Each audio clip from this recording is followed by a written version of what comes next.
ইরানের হামলার পরিকল্পনার অনুমোদন করেছে ট্রাম্প। যুক্তরাষ্ট্রের প্রেসিডেন্ট ডোনাল্ড ট্রাম্প ইরানে হামলার পরিকল্পনার অনুমোদন করেছেন।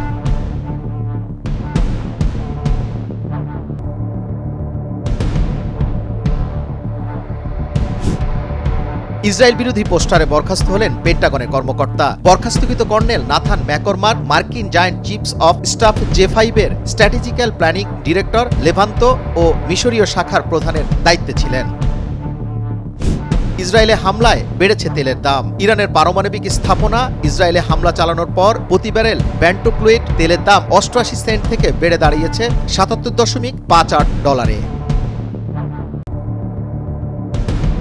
শত্রুদের জন্য চীনের ভয়ঙ্কর পাখি ড্রোন। হুবহু পাখির মতো দেখতে এগুলো আসলে ড্রোন। নীরবে করবে নজরদারি, আঘাত হানবে নিঃশব্দে, তবুও টের পাবে না কেউ। 90 গ্রামের ম্যাকপাই ড্রোন থেকে শুরু করে বিশাল ঈগল আকৃতির সশস্ত্র ড্রোন তৈরি করেছে চীন। মধ্যপ্রাচ্য থেকে বিমান ও জাহাজ সরিয়ে নিচ্ছে যুক্তরাষ্ট্র। ইরানের সম্ভাব্য হামলার আশঙ্কায় মধ্যপ্রাচ্যের কয়েকটি ঘাঁটি থেকে বেশ কিছু বিমান ও যুদ্ধজাহাজ সরিয়ে নিয়েছে যুক্তরাষ্ট্র।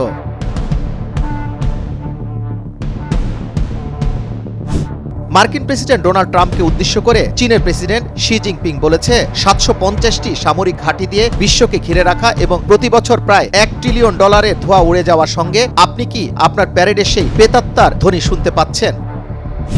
ইসরায়েল ও যুক্তরাষ্ট্রকে একহাত নিলেন ক্রোয়েশিয়া। ইসরায়েলের বর্তমান নেতৃত্বের একটি অংশকে অপরাধী এবং দেশটির নীতিকে অপরাধমূলক হিসেবে আখ্যায়িত করেছে ক্রোয়েশিয়ার প্রেসিডেন্ট জোরান মিলোনোভিচ।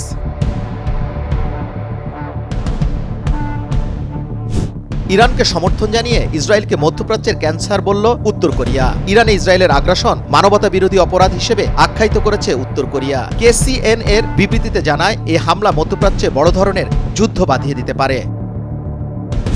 চীন থেকে ইরানে একের পর এক রহস্যময় বিমান। ইরানে ইসরায়েলি হামলার একদিন পর চীন থেকে 3টি রহস্যজনক কার্গো বিমান ইরানের দিকে রওনা হয়েছে।